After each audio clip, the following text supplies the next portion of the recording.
The Spring Festival holiday is over, and our equipment also need to resume work. In order to ensure the normal operation of the equipment and avoid damage to the machine due to long-term no use, and the improper start of operation, you must read these precautions. First of all, check before starting.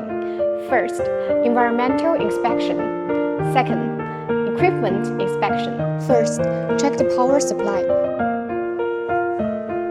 Second, check the distribution cabinet. Third, check the refrigeration system. Fourth, check the drainage system. Fifth, check water system.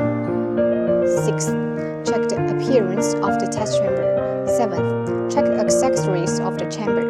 Eighth, check the seal of the chamber. Ninth, check the maintenance form.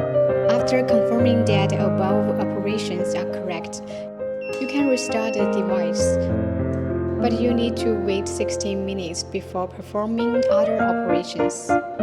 Second, after the heat machine is completed, you can set parameters such as temperature, humidity, test time, according to the test requirements.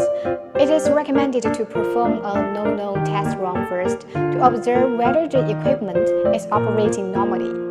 Finally, after confirming that all parameters are set correctly, you can start the test program and start formal operation. Have you remembered these precautions? If you have other questions, please leave a message in the comment area.